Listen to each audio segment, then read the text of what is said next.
Well, let's move on to the running back position, man. And obviously with the running backs, this is where things get dicey because it's easy to pump up the youth and see, somebody had a strong year. And it's also easy to kind of fade like older names at the running back position. We know that's what happens. But one running back in particular that I have a lot further down my board, like outside of the top 15 running backs, and he's going inside of the top 10 right now. Bucky Irving for the Tampa Bay Buccaneers, who had a really, he played an incredible role last year for the Bucs. And, under Liam Cohen, they were using both backs. Early on, it was Rachaad White. And then things kind of, started to skew in Bucky Irving's favor.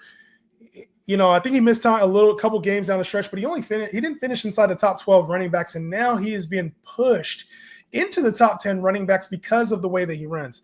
I do have my concerns that this is still a committee with the Tampa Bay Buccaneers right now, and that it's not going to be a full Bucky Irving gets 20 carries a game type thing. I could still see this being a nice workload where you want to give both backs a breather because I think that's how they fit best. So when Bucky Irving's probably getting about 15 to 17 touches, Rachaad White's getting somewhere around 10 touches a game. To me, that seems how Tampa Bay wants to run things.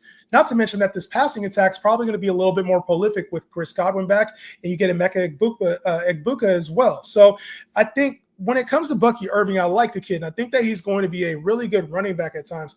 I also think he caught the league off guard last year. I also think that this was one of those players that I don't know if he's ever going to be a true bell cow where he's toting the rock 20 times a game. I think he works best in a split, a la a guy like Tony Pollard at times. So I like Bucky Irving, but I do think when you're drafting a guy in the top 10, especially over players like Breece Hall, Jonathan Taylor, Kyron Williams, established bell cows, it's tough for me to get on that same pace. Now, if he can catch passes at the rate he was towards the end of the year, I'd be a little bit more excited. But I don't know that we're going to see 5 to 7 targets a game out of Bucky Irving this year. I'm a little concerned about where he's going ADP-wise right now. I like Bucky. And the reason why I like Bucky is what he showed us last year. And what you see a lot of the times is on average, because I did this little study. I went back 10 years. And on average, you see it's 4.8 running backs over the past 10 years. So about 5 running backs who are new running back ones every single year. Last year, I think it was the lowest it's been, though, just because the rookie running backs were so bad, except him. He was the only good one. But what you see, I think it's right around 50% of the time, these new running backs are actually year 2 running backs who now become RB1. So for me personally, I like Bucky a lot because I just think he fits that criteria. And also just what we saw last year, like Rachaad White stinks. Like he stinks. And that's why Bucky started to push him. I think he has a good role in terms of receiving. Like I think he's a good receiving back, but Bucky Irving is so much better than him in terms of like between the tackles, everything in terms of running the football. That is one concern I do have, though, is just now you have a new OC there, and it's the new OC. I think it's a brand new OC for the 3rd straight year. Yeah, so for sure. You have a new OC there. How does the split look like with Bucky Irving? But what we saw at the end of the season was just him overtake that backfield, and down the stretch, he was a league-winning running back who was putting up big stats, had over 50 or he had over 40 catches last year, and he was inside the top 10. And that, once again, that was really even before he really started to take over. And the receiving profile was there coming out of college. Like that's what a lot of dynasty heads liked about Bucky Irving coming out of college was the receiving profile. So if he's this good as a rusher, which he's a very good runner at this level, he's already showed us, if he can become, a 60% opportunity share, like push Rachaad White, continue to push him out, I definitely can see Bucky Irving being an RB1 in fantasy football. But the big concern is, once again, just how does the split look between him and Rachaad White in this backfield? I think that's the tough part for me, is because I think maybe he would prove me wrong and I think he'd be worth the draft capital if I knew he was on pace for like 275, 300 carries this year. If I knew the workload was going to be there, I think I'd be more apt to take him. But I know I'm getting that out of Kyron Williams. And he's going before Kyron Williams. And getting out of JT. And he's going before 100%. JT. Like, that's the hard part for me. Even a guy like, you start to creep down. Joe Mixon is in like the mid-tier RB2 conversation, like high-end RB2 conversation. I'm like, I know Joe Mixon's workload. I know they're going to use him in the red zone. I know he's going to be involved in the passing game.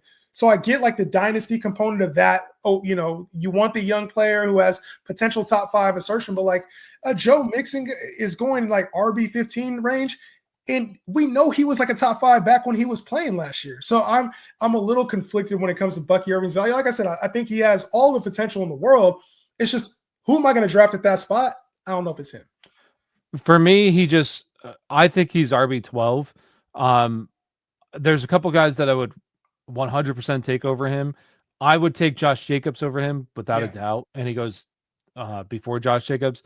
And the other guy is 100% Chase Brown. Like, this team did nothing to address the running back room.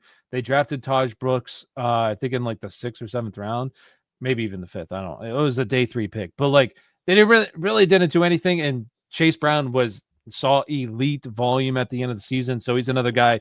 And then also I would take Kyron Williams over him just because we know that volume. I do think he's trying to get a deal, so maybe if that like holds out into the summertime, it gets weird like that, then maybe I would rather take him. But those are guys that once, like you said, we just know. I guess Chase Brown's iffy just because there's that one, but like they didn't do anything to really address that running back room. So I feel like they're comfortable with just him seeing the volume that he saw last year. So I feel really good about those guys. No, Chase Brown should be. I think they're similar to me. Like if I Chase Brown and Bucky Irving, but just one of them has a clear lion's share of the workload, and that's Chase Brown. So I'm with you. And he's in I rank him. I got him right ahead. I would take that offense over. I think Tampa Bay's offense good. Don't get me wrong, but like I'd rather be attached to Cincinnati. Yeah, and another running back too. Like obviously we talked about Bucky and another running back that's kind of in that same a little bit further down the board, but Chuba Hubbard. He's one of those players where the team signed Rico Dowdle, who had a decent season last year, but he's hard to rank because we know what he was. Like he was a top 10 guy for a majority of the season, kind of tailed off towards the latter part of the season. But Chuba Hubbard, he has the clear workload. I think the concern last year was that Jonathan Brooks would be a part of the offense. Chuba Hubbard was a little bit more unknown, put in a nice solid year last year. And I think the real concern here is, where is he going to be? He's going right now just outside the top 15 running backs. And do we show him respect and make him a top 15 to 20 guy? Or is he a person that we should be fading? And I think that's a deep conversation to have because A, you don't really catch the ball at a good rate. B, they brought in a little competition when you talk about Rico Dowdle. And then C, this offense is probably going to take a little bit more of a leap with the passing game due to drafting Ted McMillan, Xavier Legette over the years. And I think just trying to let Bryce Young get a hold of this thing. How are you feeling about Chuba Hubbard? I like Chuba Hubbard. Like with Jonathan Brooks being out for a season, I just think that makes this a lot easier. I know that they did bring in Rico Dowdle. I'm not really interested in Rico Dowdle. I think Chuba Hubbard is a solid NFL back. Like when he's had the opportunity, he's honestly produced. He's been pretty good with that opportunity. So for me personally, like one of the biggest indicators for running backs, like one of the stickiest stats is just points per game, like kind of what they did last year and the projected volume. Chuba Hubbard was a workhorse running back when he was on the field. He was 4th in opportunity share at 77%, 3 in snap share at 77%, like amongst running backs. That is elite volume or usage. And then if this offense does take a step and get better, and he does see that workload, which I think he's going to because they did pay him last year. So they made a commitment to him. And now you don't have to worry about Jonathan Brooks whatsoever. I think it's wheels up. He does fall. He's inside my top 20 currently. I think I have him around like 17-ish. Actually, I probably would move him. I'd rather have him, and maybe this will upset you because it's your boy, but like I'd rather have him compared to Alvin Kamara because I am worried. I don't want that offense whatsoever. No way. Yeah.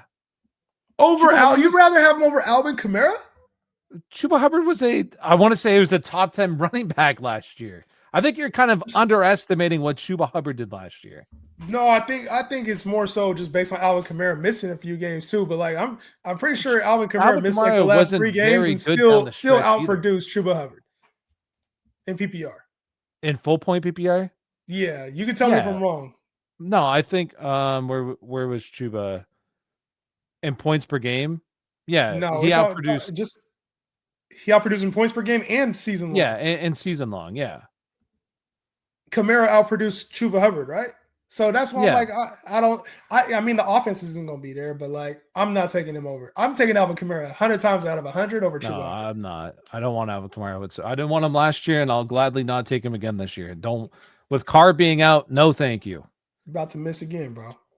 No, I feel good about this year. This is the year that some of these running backs begin their decline. Oh God, here we go. Yeah, It is until the end no, of time. thank you.